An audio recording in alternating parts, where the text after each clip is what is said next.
Practical लोकांचं जे काही कन्व्हिक्शन आहे ईडीच्या माध्यमातून फक्त 3% आहे।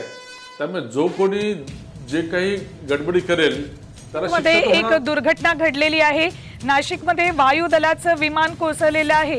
आताची महत्त्वाची बातमी आहे, पिंपळगाव जवळच्या शिरसगावमध्ये ही दुर्घटना घडलेली आहे। वायुदलाचं विमान कोसळले, त्याची ही दृश्य, हे फोटो सामवर आपण बघत आहात। साम टीव्हीवर ही पिंपळगाव मधल्या दुर्घटनेची दृश्य पायलट पॅराशूटच्या मदतीने खाली उतरलाय। जीवितहानी झालेली नाही, मात्र वायुदलाचं हे विमान शिरसगाव मध्ये कोसळलं आहे। नाशिक मधल्या शिरसगाव मध्ये वायुदलाचं हे विमान कोसळले।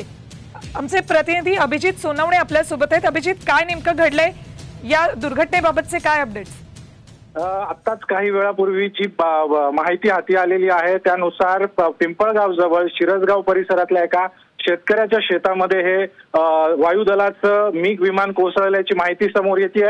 मात्र हे विमान खाली कोसळल्यानंतर त्या विमानाला प्रचंड अशी आग लागलेली आहे। धुराचे लोट या सगळ्या परिसरामध्ये सध्या पसरल्याची माहिती प्रत्यक्षदर्शींकडून येते आणि सुदैवाने पायलटने पॅराशूटच्या सहाय्याने विमानाच्या बाहेर पडल्यामुळे सुदैवाने जीवितहानी झाली नसल्याची माहिती सध्या तरी येते। नेमकं हा अपघात कसा झालाय या संदर्भातली माहिती आता वायुदलाकडून लष्कराच्या अधिकाऱ्यांकडून घेतली जाते।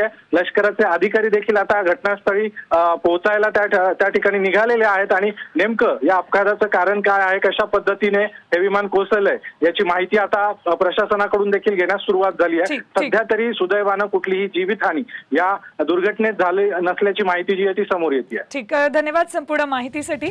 यानंतर पुन्हा एकदा आपण चर्चेकडे वळणार आहोत। थेट जाऊयात बीकेसीतल्या आमच्या स्टुडिओमध्ये तन्मयकडे। तन्मय,